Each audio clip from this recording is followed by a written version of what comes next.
اتفاق سے نسیان غالب ہو گیا نبی علیہ الصلوۃ والسلام پر، اور 4 رکعت کے بجائے آپ علیہ الصلوۃ والسلام نے 3 ہی رکعت پر آپ نے سلام پھیر دیا۔ اب صحابہ کرام تشویش میں مبتلا ہو گئے کہ آخر آج تک یہ 4 رکعت نماز پڑھی گئی ہے، آج آپ نے 3 ہی رکعت کیوں پڑھائی؟ لیکن ادب مانے بن رہا ہے، کون پوچھے اور کیسے پوچھے؟ لیکن نبی علیہ الصلوۃ والسلام نے اور صحابہ کرام نے یہ شعور ان کے اندر تھا کہ کس طریقے سے سوال کیا جائے اور پوچھا جائے، تو ادب کو ملحوظ خاطر رکھتے ہوئے ایک صحابی جن کا نام ہے ذوالیدین رضی اللہ تعالی عنہ، وہ کھڑے ہوئے اور دیکھیں کس طرح سے سوال کیا اور پوچھا ہے۔ اس سوال میں ہم کو سیکھنے کا ایک ہنر مل رہا ہے کہ کس طرح سے تنقید اگر کی جائے تو کیسے کرنی چاہیے۔ ذوالیدین رضی اللہ تعالی عنہ نے کہا کہ اللہ کے رسول، کیا اللہ رب العزت نے آج سے اس نماز میں رکعت میں کچھ کمی کر دی ہے؟ سبحان اللہ، کچھ کمی کر دی ہے یا آپ سے کچھ نسیان ہو گیا، سو ہو گیا ہے؟ اللہ کے رسول چونکے، آپ کو چونکہ یاد تھا کہ میں نے 4 ہی پڑھائی ہیں، تو جب وہ آپ کو آگاہ کیا گیا تو آپ محسوس کرنے لگے کہ شاید ہو سکتا ہے کہ 3 ہی پڑھائی ہو، تو آپ نے دیگر صحابہ کرام سے پوچھا کہ بھائی میں نے 3 ہی پڑھائی ہے۔ تائید و توثیق کے بعد میں اللہ کے رسول نے پھر دوبارہ اس کو 4 رکعت والی نماز 4 رکعت پڑھائی ہے۔ یہ نبی علیہ الصلوۃ والسلام نے اپنے صحابہ میں شعور پیدا کیا تھا، کس طرح سے اگر سامنے والے میں غلطی اور کچھ کمی نظر آ رہی ہے تو کس طرح سے اس کی تحقیق کی جائے، اس کی جانچ پڑتال اور چھان بین کی جائے۔ مولانا صاحب، ہم یہ دیکھتے ہیں کہ رسول پاک صلی اللہ علیہ وسلم کی تربیت کا نتیجہ تھا کہ ادب پہلا قرینہ ہے محبت کے قرینوں میں۔ ہم شاید اس کو آج بھول گئے ہیں۔ ایک واقعہ یاد آتا ہے کہ حضرت عائشہ رضی اللہ تعالیٰ عنہا نے حضرت صفیہ کے بارے میں، وہ چونکہ پستہ قد تھیں، ان کا قد بہت چھوٹا تھا، تو انہوں نے رسول پاک صلی اللہ علیہ وسلم سے فرمایا کہ صفیہ تو ایسی ہیں ایسی ہیں۔ رسول پاک صلی اللہ علیہ وسلم نے کہا، عائشہ تم نے ایسی بات کہہ دی ہے کہ اگر یہ بات سمندر کے پانی میں ملا دی جائے تو سارا پانی کڑوا ہو جائے، پینے کے لائق نہ رہے۔ اسی طرح ایک بار کا واقعہ ہے کہ حضرت صفیہ کا اونٹ بیمار ہو گیا تھا، حضرت زینب کے پاس ایک اونٹ زائد تھا، تو رسول پاک صلی اللہ علیہ وسلم نے کہا کہ زینب اپنا اونٹ صفیہ کو دے دو، تو حضرت زینب نے کہا میں اور اس یہودن کو اپنا اونٹ دوں؟ رسول پاک صلی اللہ علیہ وسلم ناراض ہو گئے اور کئی مہینوں تک حضرت زینب کے پاس نہیں گئے، اور یہ بھی لکھا ہوا ہے اس کتاب میں کہ یہاں تک کہ حضرت زینب اس بات سے مایوس ہو گئی تھی کہ رسول پاک صلی اللہ علیہ وسلم ان کے پاس آئیں گے۔ تو ہم یہ دیکھتے ہیں کہ رسول پاک صلی اللہ علیہ وسلم نے تربیت بھی کی، چاہے وہ ان کی ازواج مطہرات ہیں، اہل بیت ہیں، چاہے ان کے صحابہ ہیں، لیکن آج ہمارے اندر اس تربیت کا فقدان نظر آتا ہے۔ ہمیں یہ معلوم نہیں کہ کس بات کو کس طرح کس انداز میں اور کب کہا جائے۔ تو یہ شعور بیدار کرنا یا اس کی تربیت لوگوں کو دینا، یہ کتنا ضروری ہے اور یہ کس کا فرض ہے؟ دیکھیے، کسی چیز میں تنقید کے لیے ضروری ہے کہ آپ کو اس کا علم بھی ہو، معلومات ہو آپ کے پاس میں، اور معلومات کے علاوہ کس موقع پر اور کس جگہ اور موقع اور مناسبت کا لحاظ کرتے ہوئے اس بات کو کہنا، یہ حکمت کہلاتا ہے، اس کو دانائی کہتے ہیں۔ اگر اس کو بروئے کار لاتے ہوئے، علم اور حکمت کو بروئے کار لاتے ہوئے آپ کوئی بات کہیں گے اور تنقید کریں گے تو پھر اس کی اصلاح ہوگی اور اصلاح کے غرض سے ہوگا۔ لیکن اگر آپ نے بھیجا، اس کو ٹوکنا شروع کر دیا، یا مثال کے طور پر کسی نے کوئی غلطی کی ہے اور آپ نے اس کو لوگوں کے سامنے ڈانٹنا شروع کر دیا ہے، تو ظاہر سی بات ہے وہ اپنی ہتک محسوس کرے گا، بے عزتی محسوس کرے گا، اور اس طرح کی تنقید کا خاطر خواہ اثر نہیں ہوتا ہے، اور پھر وہ تنقید برائے تنقیص ہوتی ہے اور تنقید برائے اصلاح نہیں ہوتی ہے۔ اب یہ تنقید سامنے کا جو والا شخص ہے اس اعتبار سے بھی ہونی چاہیے کہ اگر بچہ ہے تو آپ کیسے تنقید کریں گے، والدین ہیں تو آپ کیسے تنقید کریں گے، حکمراں ہیں تو کیسے تنقید کریں گے، اس کے مراتب کا لحاظ کرتے ہوئے بھی آپ کو تنقید کرنا چاہیے۔ بالکل واضح، ہم اسی طرف آ رہے ہیں۔ ہم دیکھتے ہیں کہ آج کل والدین کو بھی تنقید کا سلیقہ آنا چاہیے۔ ہوتا یہ ہے کہ بچے باہر سے آئے یا بچے کو اگر کچھ کہنا ہے تو نصیحتوں کا ایک پٹارا ہے جو کھل جاتا ہے، اب بچہ بھی پھر بور ہونے لگتا ہے، وہ اس نصیحت سے جو سبق لے سکتا تھا وہ نہیں لیتا، کیونکہ وہ ایک کان سے سنتا ہے دوسرے سے نکال دیتا ہے، تو بچے کترانے لگتے ہیں، ارے ابا ہیں وہ دوسری گلی سے نکل جاتا ہے یا دوسرے راستے سے نکل جاتا ہے. اب والدہ ہیں یا دادا دادی ہیں تو وہ پہلو تہی کرنے لگتا ہے, ان کے پاس بیٹھتا نہیں ہے, انہیں وقت نہیں دیتا کہ پھر وہی نصیحتوں کا پلندہ. تو بچوں کو نصیحت کس طرح کی جائے تاکہ وہ جو بات کہی جا رہی ہے وہ ان کے دل میں اتر جائے؟ ظاہر سی بات ہے, اگر ہر وقت آپ تقریر اور خطاب کے موڈ میں رہیں گے, اصلاح کے موڈ میں رہیں گے, جاؤ بھیجا, جب چاہا آپ نے ان کو ٹوکنا شروع کر دیا, ان کی اصلاح کرنے کی شروع کر دی, تنقید کرنا شروع کر دیا, تو وہاں تو تقریب کاری ہونی ہی ہونی ہے, وہاں تو تنقید ہونا ہی ہونا ہے. حکمت کو مد نظر رکھتے ہوئے, اس کو ملحوظ خاطر رکھتے ہوئے جب بچوں کی اصلاح کی جائے گی یا کسی اور فرد کی اصلاح کی جائے گی تب جا کر کے اس کی اصلاح ہوگی, ورنہ مزاج کے اندر چڑچڑا پن ہو جائے گا, نفرت اور بیزاری پیدا ہو جائے گی, پھر وہ آپ کی بات سننے کے بجائے آپ سے ملنا بھی پسند نہیں کرے گا. یہاں تک کہ ہو سکتا ہے کہ اور دیدہ دلیری اس کے اندر آ جائے اور اپنے اس مسئلے پر اور جری ہو جائے, بے باک ہو جائے. بالکل مولانا صاحب, ہم اس طرف بھی آئیں گے کہ تنقید کب ضروری ہو جاتی ہے. اگر ہم ارباب اختیار کی بات کرتے ہیں, علماء اکرام کی بات کرتے ہیں کہ کہاں اپنی بات کو منصہ شہود پر لانا یا اس کے خلاف آواز بلند کرنا ضروری ہو جاتا ہے, لیکن اس سے پہلے تنقید کو برداشت کرنے کا حوصلہ یہ کتنا ضروری ہے.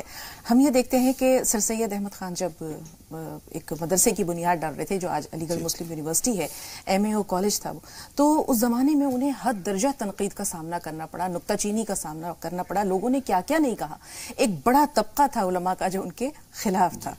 تو ایک شخص نے مٹی کا ایک ڈھیلا اٹھایا اور سر سید احمد خان پر دے مارا, تو انہوں نے بچ گئے, وہ ڈھیلا نیچے گر گیا, انہوں نے اٹھایا اور کہا بہت شکریہ, تم نے مجھے میل کا پتھر دے دیا, یعنی سنگ بنیاد دے دیا, تم نے مجھے سنگ بنیاد دے دیا. تو ایسی بات ہے کہ سر سید احمد خان نے کیا کیا لوگوں کی باتیں برداشت نہیں کی. تنقید کا شعور ہونا ایک الگ بات ہے اور تنقید کا سامنا کرنا ایک الگ بات ہے. چندہ جمع کرتے تھے, آپ جانتے ہیں کہ کس طرح سے اس یونیورسٹی یا کالج کی بنیاد پڑی ہے. ایک زمانے میں انہوں نے پمفلٹ بٹوا دیے کہ آج جو ہے وہ ایک جگہ پر بہترین مغنیہ اور رقاصہ آ رہی ہیں, ان کا پروگرام ہے. بڑی تعداد میں لوگ پہنچے. سر سید احمد خان, سچا واقعہ ہے کہ گھنگرو باندھ کر آ گئے اور کہنے لگے کہ میں گھنگرو باندھ کر اس لیے آیا ہوں کہ تم آج جو پیسے ایک رقص اور غنا پر خرچ کر رہے ہو, اس سے تمہاری اگلی نسل برباد ہو جائے گی, لیکن آج اگر تم یہ چندہ دے دو گے تو اس سے تمہاری اگلی پوری نسل سنور جائے گی. اور مجھے کوئی باک نہیں ہے کہ میں ایک اچھے مقصد کے لیے اپنے پیروں میں گھنگرو بھی باندھ لوں. تو اگر وہ اس تنقید کا سامنا نہ کرتے تو شاید مسلمانوں میں تعلیمی اور سیاسی شعور بیدار نہیں ہوتا. آج مسلمان تعلیم کے جس میدان اور معیار میں پر ہیں وہ معیار شاید بہت بعد میں ملتا. تو تنقید کا سامنا کرنا کتنا ضروری ہے؟ دیکھیے, قوت برداشت اور تنقید کا سامنا بہت ضروری ہے. اگر آپ اس وقت میں جو دنیا کا منظرنامہ ہے, خاص طور سے عالم اسلام کا اور عالم اسلام کے ساتھ میں عالم عرب کا آپ دیکھ لیجئے, تو وہاں تنقیدی شعور کا گلا گھونٹا گیا ہے. وہاں آپ اپنی بات نہیں کہہ سکتے ہیں, کچھ لکھنا چاہیں تو آپ لکھ نہیں سکتے ہیں, کچھ بولنا چاہیں تو آپ بول نہیں سکتے ہیں. یہاں تک کہ اگر اصلاحی بات بھی کچھ اگر آپ کہنا چاہیں حکومت کے لیے اور حکومت کے ذمہ داروں کے لیے تو آپ نہیں کہہ سکتے ہیں. اور وہاں ہر فرد اپنے ڈرائنگ روم میں اپنے گھر میں بیٹھا ہوا ابھی اس شک کے اندر ہوتا ہے کہ کہیں ایسا نہ ہو کہ ہماری کوئی جاسوسی کی جا رہی ہو اور ہماری آواز کو ریکارڈ کیا جا رہا ہو. یہ عالم ہو رہا ہے. تو آج لوگوں کے اندر قوت برداشت بھی نہیں اور تنقید کا سامنا کرنے کی ہمت و جرأت بھی نہیں ہے. وجہ اس کی یہ ہے کہ انہوں نے یہ طے کر لیا ہے کہ ہم نے جو فیصلہ کیا ہے وہی درست ہے, ہم جو کہہ رہے ہیں وہی درست ہے, اور ہم تنقید سے بالاتر ہیں, ہماری رائے سب سے اچھی ہے. سیدنا عمر بن خطاب رضی اللہ تعالیٰ عنہ جیسے خلیفۃ المسلمین اور امیر المومنین, کتنا بڑا مقام ہے ان کا, جن کے بارے میں اللہ کے رسول نے فرمایا لو کان بعدی نبی لکان عمر, اگر میرے بعد کوئی نبی ہوتا تو عمر بن خطاب ہوتے. میرے رسول پہ کھڑے ہیں اور کہتے ہیں کہ بھائی میری سنو اور مانو, اطاعت کرو. اچانک دیکھا کہ ایک صحابی کھڑے ہوئے ہیں اور کہہ رہے ہیں کہ نہ ہم تمہاری سنیں گے نہ تمہاری اطاعت کریں گے. اور جنہوں نے احتجاج کیا ہے, جنہوں نے تنقید کی ہے, وہ کوئی معمولی درجے کے صحابی نہیں ہیں, بڑے اونچے درجے کے صحابی ہیں. سلمان فارسی رضی اللہ تعالیٰ عنہ. امیر المومنین بھی حیران ہو گئے, عمر بن خطاب بھی حیران ہو گئے کہ آخر سلمان فارسی کو کیا ہوا کہ آج یہ تنقید کر رہے ہیں, احتجاج کر رہے ہیں اور میرے سامنے کر رہے ہیں. تو سلمان فارسی رضی اللہ تعالیٰ نے کہا کہ مسئلہ یہ ہے کہ آپ نے بیت المال سے جو چادریں تقسیم کی ہیں وہ آپ نے ایک ایک چادر تقسیم کی ہے؟ فرمایا ہاں ایک ایک تقسیم کی ہے. تو آپ کے پاس میں 2 چادریں کہاں سے آ گئی ہیں؟ سب کو برابر حصہ ملنا چاہیے تھا، لیکن آپ کو ڈبل چادریں کہاں سے مل گئیں؟ یہ دیکھیں کیا شعور بیدار کیا تھا اللہ کے رسول نے. اور صحابہ کرام کو کوئی تعامل بھی نہیں تھا، اور اس وقت کے حکمرانوں کے اندر برداشت کرنے کی جرأت کتنی تھی اور ہمت کتنی تھی. مجمع عام میں تنقید ہو رہا ہے، منبر رسول پہ تنقید کیا جا رہا ہے، مسجد نبی میں تنقید کیا جا رہا ہے. تو عمر بن خطاب رضی اللہ عنہ نے فرمایا کہ بھئی اس مجلس کے اندر مسجد میں عبداللہ بن عمر ہیں کیا؟ تو کھڑے ہوئے کہا کہ جی ہاں میں موجود ہوں. عرض کیا کہ فرمایا کہ بھئی بتلاؤ کہ یہ چادر کس کی ہے؟ عبداللہ بن عمر نے فرمایا کہ بھئی یہ چادر میری ہے، میرے حصے میں آئی تھی. پھر امیر المومنین نے بتلایا کہ بھئی دیکھو سلمان فارسی، مسئلہ یہ ہے کہ چادریں سب کو ایک ایک ہی تقسیم کی گئی تھیں، لیکن میں چونکہ لمبے قد کا آدمی ہوں، ایک چادر میں نبھا مشکل ہو رہا تھا، تو میرے بیٹے نے دیکھا کہ میرے پاس میں جو چادر ہے وہ چھوٹی پڑ رہی ہے، تو میرے بیٹے نے مجھے وہ چادر ہدیہ کر دی ہے. میں نے ان دونوں چادروں کو ملا لیا ہے، جوڑ لیا ہے، جس کی وجہ سے آپ کو غلط فہمی ہوئی ہے کہ میں نے اپنے لیے 2 چادریں لے لی ہیں. سلمان فارسی کی آنکھوں میں آنسو آ گئے اور فرمایا کہ اللہ تعالیٰ بڑا شکر ہے کہ آپ نے مجھے اس طرح کا امیر المومنین اور خلیفۃ المسلمین عطا فرمایا ہے. تو کیا ان لوگوں میں شعور تھا تنقید کرنے کا، اور کیا قوت برداشت تھی کہ مجمع عام میں اس طرح کی باتوں کو برداشت کر لیتے تھے اور سنجیدگی سے اس کا جواب دیا کرتے تھے. بالکل مولانا صاحب، اور پھر یہ بھی کہنا کہ اب آپ جو بھی کہیں گے ہم مانیں گے. جی، سمعنا و اطعنا وہی والی بات ہے کہ اب جو بھی آپ کہیں گے وہ ہم سنیں گے بھی اور مانیں گے بھی. اب آتے ہیں مولانا صاحب کہ جو تنقیدی شعور دبایا جا رہا ہے، تو اس میں امت مسلمہ کا نقصان کتنا ہے؟ کہ امت مسلمہ میں اس میں کا نقصان بہت زیادہ ہے. اس میں وجہ اس کی یہ ہے کہ آج کوئی حق بات کہنے کو تیار نہیں ہے، کسی کو منع کرنے کے لیے تیار نہیں ہے، نکیر کرنے کے لیے تیار نہیں ہے، اور یہ ایک فرض کے درجے میں ہے. امر بالمعروف اور نہی عن المنکر ایک فرض کے درجے میں ہے. آپ کے اندر جتنی استطاعت ہے تنقید کرنے کی، نکیر کرنے کی، اپنی استطاعت کے حساب سے آپ کو تنقید کرنی چاہیے، نکیر کرنی چاہیے. اللہ کے رسول نے فرمایا افضل الجہاد، افضل ترین جہاد یہ ہے کہ کسی جابر اور ظالم بادشاہ کے سامنے حق بات آپ کہہ دیں. اگر آپ کے اندر قوت ایمانی اتنی ہے کہ آپ کہہ سکتے ہیں اور اس کا سامنا کر سکتے ہیں تو آپ کو کہنا چاہیے اور کرنا چاہیے. اگر آپ نہیں کہہ سکتے ہیں تو کم سے کم اتنا تو ہو ہی سکتا ہے کہ آپ اپنے دل کے اندر اس کو برا مانیں اور غلط سمجھیں. اگر آپ ایسا نہیں کریں گے تو امت کے اندر یہ بگاڑ اور فساد پیدا ہوگا کہ وہ یہ شخص سوچے گا کہ میں جو کام کر رہا ہوں وہ صحیح کر رہا ہوں، بہتر کر رہا ہوں، اچھا کر رہا ہوں. جب تنبیہ کی جائے گی، نکیر کی جائے گی، روکا ٹوکا جائے گا، اور وہ بھی اصلاح کے غرض سے، نہ کہ رسوا کرنے کے غرض سے، ذلیل کرنے کے غرض سے، لوگوں کو درمیان میں نیچا دکھانے کے غرض سے، تو پھر اس کی اصلاح ہوگی. اگر یہ مقصد ہوگا کہ نہیں اس کو نیچا دکھایا جائے، اس کو ذلیل کیا جائے، اس کو رسوا کیا جائے، اور لوگوں کے سامنے اس کو ذلیل کیا جا رہا اس طرح سے، تو ظاہر سی بات اس میں اصلاح نہیں ہوگی. اور آپ دیکھ لیجئے، شاید حسنین کریمین میں سے کسی کا ایک واقعہ ہے. کسی بڑے میاں کو دیکھا کہ وضو فرما رہے ہیں، وضو انہوں نے غلط کیا ہے، لیکن وہ عمر میں کافی بڑے ہیں. اب کیسے ان پر نکیر کریں، کیسے ان کو سمجھائیں؟ لیکن قربان جائیے ان حسنین کریمین اور اللہ کے نواسوں پر، کتنی اچھی تدبیر کے ساتھ میں وضو کرنے کا طریقہ سکھایا اور کہا کہ ابا حضور آئیے، میں وضو کر رہا ہوں، میرے وضو کو دیکھ لیجئے، شاید کہ میرے وضو میں کچھ کمی ہوگی، اور آپ جہاں بھی کمی ہوگی آپ میری اصلاح فرما دیجئے گا. تو اچھی طریقے سے جو نبوی طریقہ تھا اس انداز میں انہوں نے وضو کیا. بڑے میاں دیکھتے رہے، اس وضو کو دیکھ کر کے اپنی اصلاح کی ہے. تو یہ طریقہ ہونا چاہیے تنقید کرنے کا جس میں اصلاح مضمر ہو. بالکل مولانا صاحب، وہ تحقیر نہیں ہو، دل آزاری نہیں ہو، کسی کو نیچا دکھانا مقصود نہ ہو، بلکہ جیسے آپ نے کہا کہ اس میں اصلاح کا پہلو مضمر ہو. 2 کالرز ہیں ہمارے ساتھ، ریحانہ ہے اور سالار بھائی ہے. سالار بھائی تھوڑا سا انتظار. ریحانہ صاحبہ سوال بتائیے. السلام علیکم. وعلیکم السلام. میرا سوال یہ ہے کہ جیسے بہت سے بار ایسا ہوتا ہے کہ ہم لیڈیز نماز پڑھتے اور رکعت بھول جاتے، جیسا 4 ہوئی یا 3 ہوئی، یا اگر 4 ہو بھی گئی 5 ہو گئی تو کیا ہماری نماز ہوگی؟ یعنی بہت بار ایسا ہوتا ہے کہ دھیان سے نکل جاتا ہے کہ ہم کتنی رکعت پڑھے. ویسے تو پوری کوشش کرتے ہیں کہ صحیح نماز پڑھے. اور دوسری بات یہ ہے